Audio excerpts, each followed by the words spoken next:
Good morning. Good morning. Welcome to day two of our nervous system reboot summit. Excuse me. I need a little water here. So my name is Dr. Fleet Mall, and I'm going to lead a practice session this morning on day two of our nervous system reboot online event. And I'm going to lead a session of what I call neurosomatic mindfulness. Many of you are probably familiar with this if you've been part of the Heart Mind broader community. Um, this is the methodology of meditation that I've been evolving over the last 50 years, really, especially the last 25, 30 years, which is a very deeply embodied approach to basic mindfulness and awareness meditation.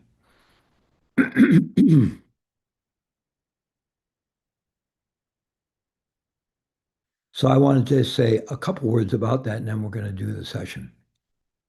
So for me, one of the most effective means of resetting our nervous system and developing good nervous system regulation, or what sometimes is called good vagal tone. In other words, the how the vagus nerve is activated and resilient is by developing deeper and deeper embodiment, the deeper felt sense of the body. And I think this is just really part of the human challenge. I think we're all born with this incredible supercomputer on our shoulders, for which we should be incredibly grateful. It would you couldn't create the human brain with even trillions of dollars of research. So in some way, we're all multi-trillionaires because we all possess this incredible, most complicated system in the known universe, the human brain. And and our whole nervous system. And of course, we now talk about having three brains, the gut brain with a neural network there, and the heart brain with another neural network here, and then the skull encapsulated brain. But our entire nervous system, it runs throughout the body, the central nervous system and the peripheral nervous system and the sensory motor nervous system. It's all interconnected. So it's one, our whole body is conscious, basically. And so, uh, we get fascinated with the skull encapsulated brain anyway, and I think we tend to lead fairly disembodied lives. We're very visually and auditorily oriented, so externally oriented, and then we have these very busy minds with an overactive default mode network here in the West, primarily, maybe globally now, really, just modern life, right? Modern humans tend to have an overactive discursive mind and overactive default mode network, and which is responsible for that. And so, uh, bringing our attention back down into the body just naturally regulates our nervous system, naturally grounds our nervous system. And we can go incredibly deep with that. Even when we begin practicing mindfulness of body, mindfulness of breath, generally we're working with the concept of body, the concept of breath, because that's the way our brain works. In order to conserve its energy, it has a huge job to do to filter out the trillions of bits of data it's experiencing every moment and giving us this really narrow bandwidth of that we need to function in life, which is we call consensual reality, but it's a really narrow bandwidth of actual reality. So that requires a lot of energy to do that. So the brain's always conserving its energy, and one of the way it does that is it replaces direct experience with the concept of experience. So, we're out, we see a tree walking outside. Do we really connect with that living entity of the tree, or does the brain just replace it with an archetypal image of tree or oak tree or elm tree or evergreen? And so we live within this conceptual overlay.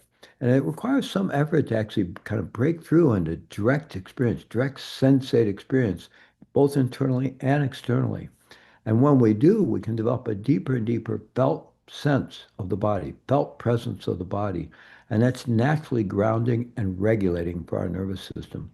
And I believe there's no limits to how deep that can go. And so in neurosomatic mindfulness, we explore that at great depth. Now, today we'll just sort of begin a little bit of an introduction into that practice. Here at HeartMind, we have lots of resources for you to go further with that if you're interested. But as we go deeper and deeper into activating our capacity known as interoceptive awareness, which is a fancy word for internal perception, right? The body's capacity to experience itself, to feel itself from the inside out is interoception or interoceptive awareness. And I really believe there are no limits to how deep that can go. Um, every part of our body is alive. Every part of our body, even the bones, living organism, all containing neuronal cells, all connected to the central nervous system, and thus all sensory, all feeling. And we can really learn to feel the bones, the muscles, the organs, the circulatory system, the whole thing. And it's all conscious. And we have many kind of brains within the body. We have different sort of conglomerations of neurons and nerve systems like various plexus that line up with what are traditionally thought of as the inner centers of the body. But every gland, every organ, and in some ways is its own little mini brain. And so we can get access to all of this um, through steady, patient embodiment work. And also, the more deeply we go into the body, the more deeply we develop that felt sense. All the internal systems of our body, which all emit energy at different wave frequencies. We have our brain waves, different brain wave states. We have heartbeat, different frequency of our heartbeat. Um, we have the rate at which we breathe, but every gland, every organ emits energy at different wave frequencies. And the more deeply embodied we become, these different wave emissions of energy start to line up. They map onto each other. They cohere. And we start to develop and feel an internal coherence that's a palpable flow state that we can feel. And this is profoundly healing for our nervous system. And if you can imagine, the whole thing becomes more fluid, and any broken circuits and kinks and twisted, it all kind of works itself out, right? And our nervous system becomes fluid and resilient, right? Through embodiment. Okay, so that's the rationale for this practice. Let's go ahead and do some practice. I'm going to adjust my sound here so we can use the gong. And there we go. So first I'll invite you to find a posture that for you feels relatively upright, uplifted, same time relaxed and sustainable, awake. If you need to do the practice lying down or standing up or leaning against the back of a chair for support for any physical reasons, please do what works for you. And if you are able to sit up with a relatively upright, uplifted posture, that can be helpful.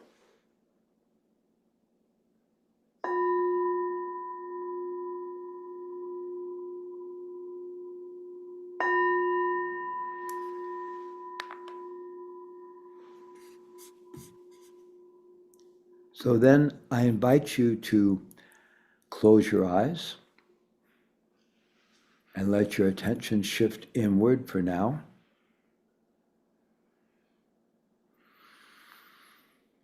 And I invite you to extend the crown of your head towards the ceiling or the sky a little bit, elongating the spine, and then let your shoulders relax and arms just hang loosely in their sockets. And then you can lift the hands up and just let them fall on the upper legs where they naturally fall.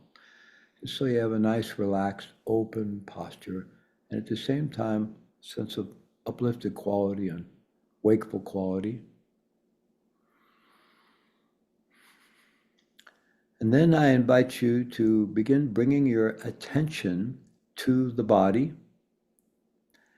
And by body, I'm referencing the actual tactile physical sensations that make up the experience we call body.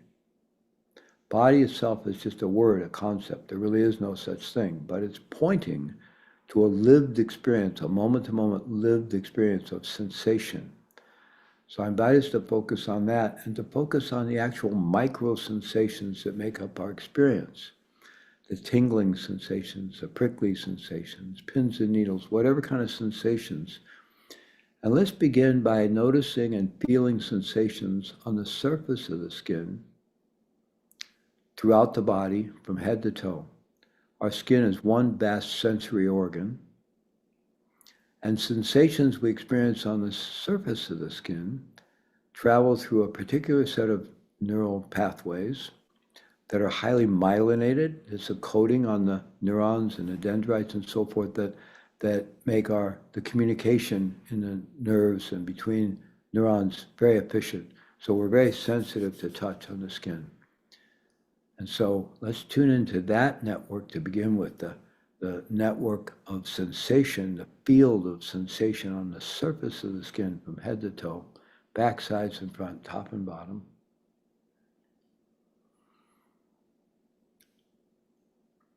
We may wish to focus on more predominant sensations, perhaps, of where our body comes into contact with the chair or the cushion we're sitting on, or our feet in contact with the ground.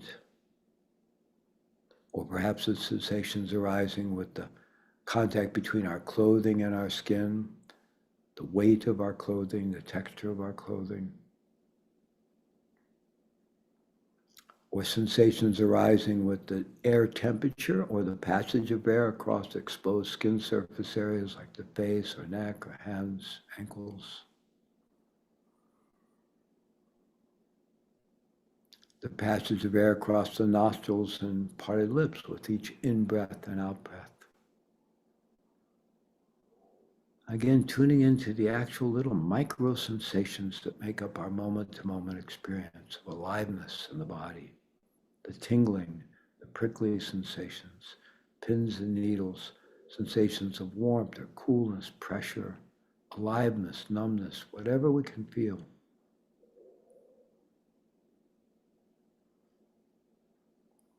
And gradually extending our attention and our awareness all across the surface of the skin from head to toe. With a focus on, we are noticing sensation, but more important, directly feeling it, just feeling the sensations.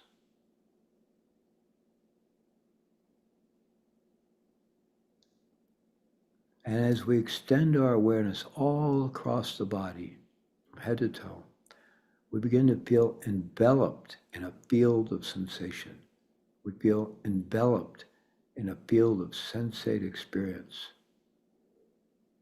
which is the boundary between our body and the space surrounding us. And we generally regard that space as empty. However, upon reflection, we know that it's not. We tend to regard ourselves as objects in an empty space related to other objects. But that space, we know, is full of gases. For one thing, we can breathe, and it's full of oxygen and nitrogen and other things, carbon dioxide. And it's also an electromagnetic field. It's an electromagnetic field. And our whole body, our whole system is also an electromagnetic field. So we are an energy field situated in a larger energy field. And there's a relationship between our individual energy field and the energy field, the larger energy field that we're situated within and participating in. And we can feel that at the boundary between our body and the space surrounding us. Our own energy field, our own electromagnetic field, extends out 6 feet in all directions from the body and is strongest right near the surface of the skin. And we can begin to feel that, feeling enveloped by this field of energy. And I invite us to regard the space surrounding us as benevolent and supportive, because it is. It's just the energy of life. And so we can really feel ourselves held by the space, which can actually make it easier to sit up with a good posture. We're not just some object teetering around an empty space, but we're an energy field within a larger energy field, and we can feel supported by the space.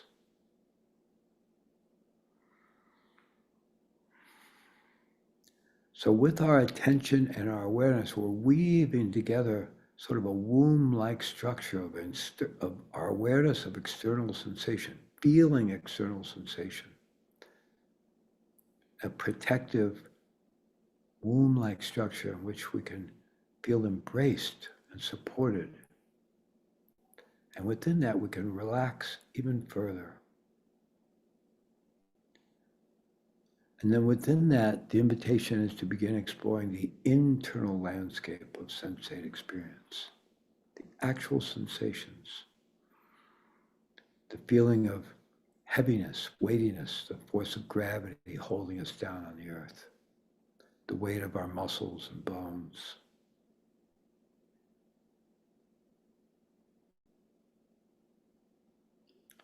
The entire sensate flow that we call the breath. Again, breath is just a concept or a word, but it's pointing to a moment-to-moment lived experience. And we can feel the sensations, in particular with the contraction and relaxation of the diaphragm muscle, which primarily is driving the breath, ideally with good diaphragmatic or belly breathing. Also some involvement of the abdominal muscles, the oblique muscles underneath the ribs, and then the intercostal muscles between the ribs, allowing the rib cage to open and close, allowing the lungs to expand, take in the air, and then contract, releasing the air. So we can feel that entire sensate flow as the air flows in and out of the body of its own accord. It's like natural wave-like motion, just like waves lapping at the seashore. So feeling all those sensations, feeling the aliveness of it right now, right here in the moment. And that the sensations again, as the air passes across the nostrils and or parted lips, feeling all the little micro sensations, the freshness, the aliveness of that.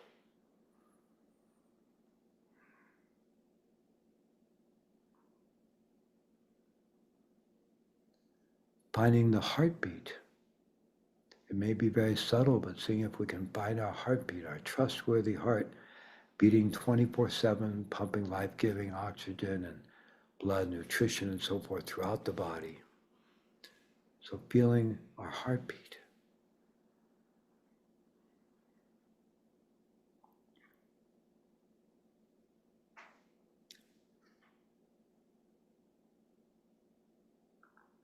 Then I also invite us to be curious about how physical sensation, both on the surface of the skin and within the body, arises across a spectrum from pleasant to neutral to unpleasant,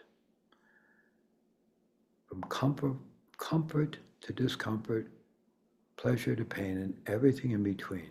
That's just how sensations arise. That's true of all sense perceptions, sight, sound, smell, taste, and touch, as well as thoughts, emotions. Everything we experience arises in our perception as either subtly pleasant or even very strongly pleasant, neutral, or subtly unpleasant, or it can be strongly unpleasant. And that's just our experience, moment to moment. So I invite us to be curious about that and to lean into that, especially noticing any discomfort we're experiencing, any sensations that feel unpleasant, or any discomfort, or any pain we might be experiencing in the body. And I invite us to be curious about that and to sort of lean into that, embracing that, because this is a great strategy for awakening from the trance of reactivity. Because the way we're conditioned, when pleasant experiences arise, the mindset of attraction almost co-arises. There is a gap, but it almost seems like it co-arises. And that mindset of attraction can then go into clinging and greed and possessiveness and all of that. And then when things arise that are neutral, there's no reference point, so we tend to check out. So the mind state of ignorance arises, seems to co-arise, but not completely. And then when we experience things as pleasant or pleasurable, the mindset of, unpleasant or uncomfortable, the mind state of aversion arises. And aversion can go into avoidance and pushing away and into aggression and anger and even violence, right? So you have these three mind states, which are called the three poisons in the Buddhist tradition, of passion, aggression, and ignorance. Attraction that can move into passion, clinging, greed. Just neutrality can bring up ignorance, checking out, disassociation, spacing out. And discomfort can bring up aggression, right? And so where we can really wake up is noticing that there is a subtle gap between the experience and the mind states that arise. And one of the most effective ones to work with is discomfort, because we can go against the flow of habitual pattern by embracing discomfort. It's like swimming upstream, right? We can work with pleasant experiences, even pleasure, but it's a little trickier because they're sticky, right? Can get caught up. But with unpleasant or uncomfortable experiences, we naturally want to pull away or push them away. And by embracing, we're waking up. We're going against the current of habitual patterns of reactivity. And that's wakeful. It wakes us up. So again, the invitation to really feel whatever we're feeling, the whole spectrum from pleasant to neutral to unpleasant, and especially being curious about unpleasant or discomfort and be willing to embrace that throughout the body, inside and out.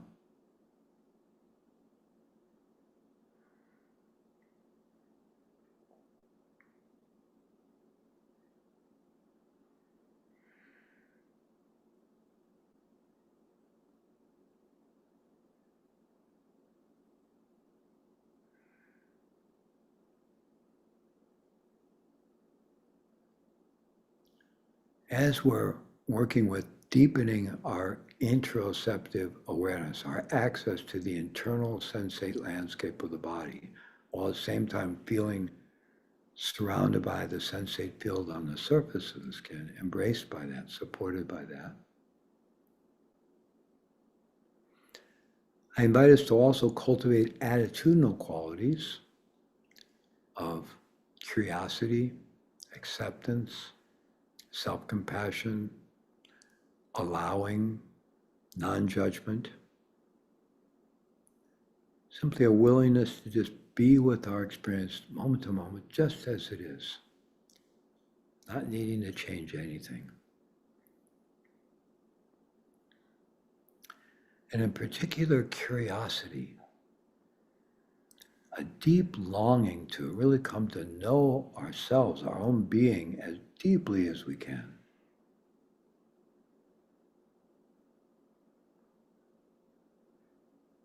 So a willingness to feel whatever we're feeling moment to moment and feeling it as directly as we can, not thinking about it, but feeling it. And attitudinal qualities of deep curiosity and non-judgment and self-acceptance, self-compassion, allowing.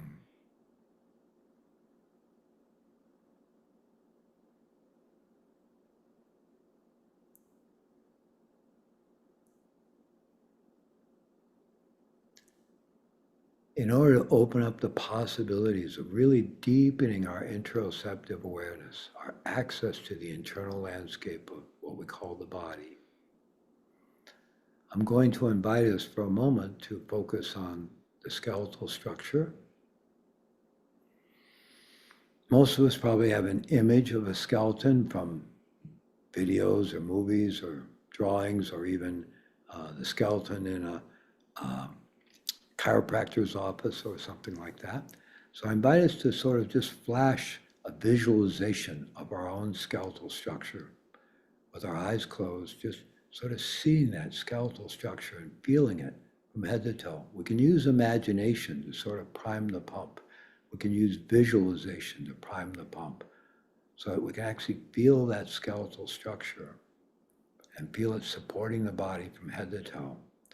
All the bones in our feet, and then the ankles, and then the bones, the tibia and fibia in the lower legs, and the femur bone in the upper legs, and coming up through the pelvic girdle, the pelvic saddle, and the hip bones and the hip joints, and then coming from the tailbone, coming up the spine, all the vertebra, and then the rib cage back and front, and then coming up into the shoulder bones, and the spine continuing up, supporting the skull, the bones of the upper arms and lower arms and hands, feeling the entire skeletal structure and even imagining being able to feel it, knowing that the bones have neurons. The bones are sensory.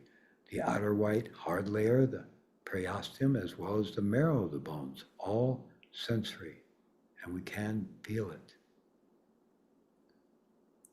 One place to tune into the bones is feeling the ribs move against the connective tissue and the muscles and the skin as the rib cage opens and closes with each in-breath and out-breath.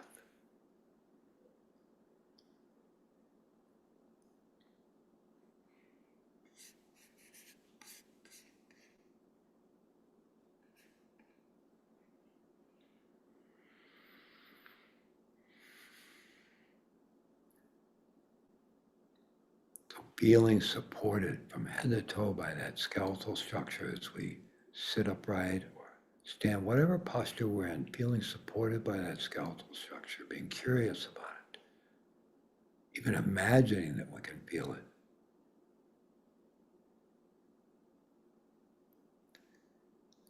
And then along with that, we'll feel the musculature.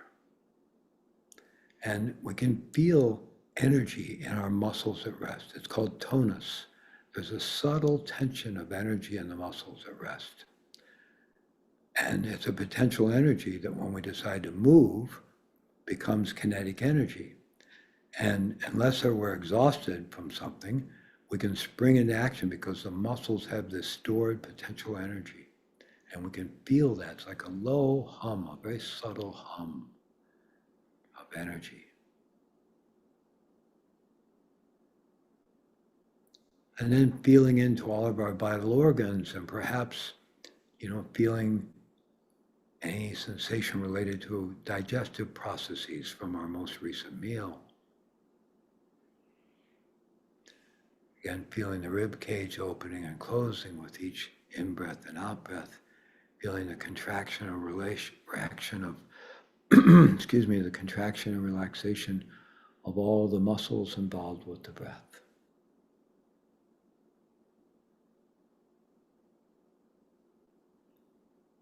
So tuning into that entire sensate flow throughout the body, the aliveness of the body, which as we relax into it and tune into it becomes more and more vivid.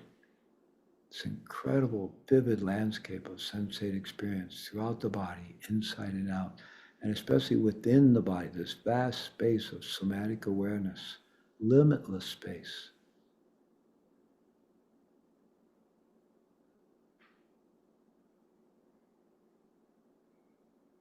So allowing ourselves to feel ever more deeply into the body. And within that, just relaxing into being, allowing ourselves to simply be as we are in this moment.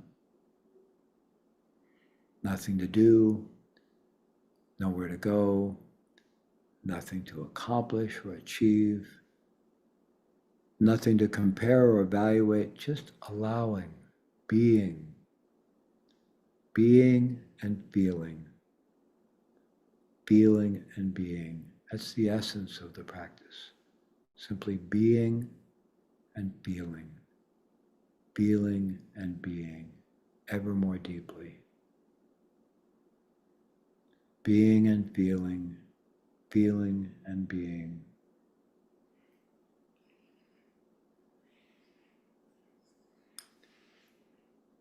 Being and feeling and being.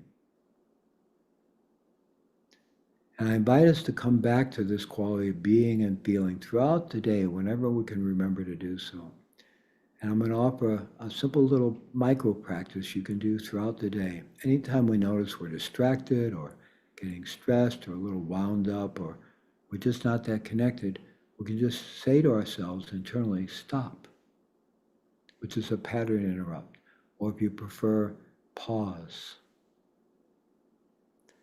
And then say to ourselves, feel, and just feel whatever we're feeling, physically, emotionally, whatever it is, even if it's frustration or stress or anger or sadness, whatever it is, just feel, say to ourselves, feel, and then allow ourselves a moment of feeling as deeply as we can, physically and emotionally. And then say to ourselves, breathe. So we relax the breath and let the breath flow. And then finally say to ourselves, be. As we say be, we could open the eyes. I mean, you can do the whole practice with your eyes open, but you could also close your eyes for a moment if it's appropriate to where you are and what you're doing. Stop. Feel. Breathe and be. And then on be, as you open your eyes, you can expand your awareness out into the room, the space, the world, just a moment of being. And you can do this in just a few seconds, anytime throughout the day. Stop or pause, feel, breathe, and be.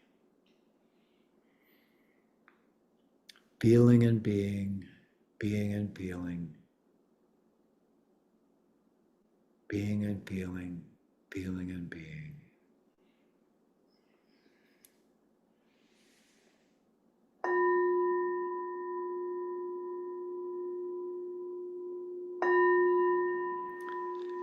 So thank you very much. And please enjoy day 2 on our nervous system reboot event with incredible clinicians, physicians, psychologists, meditation teachers, energy workers. There's amazing experts teaching us many, many different ways of learning to improve the overall regulation of our nervous system, to reset our nervous systems for thriving. And this is so important. This is really the baseline. Learning to self-regulate, for me, is the foundational baseline for really becoming conscious adult human beings. And then optimizing our health and optimizing our lives really begins with optimizing the function of our own nervous system. So I really encourage you to check out as many of the presentations as you can and to enjoy that and to connect with each other online and leave lots of comments. And there's another expert faculty-led session this afternoon at 1 o'clock Eastern time that you can join on Zoom. And then tomorrow morning, we'll have another live practice session. So please enjoy. Thank you very much for being here.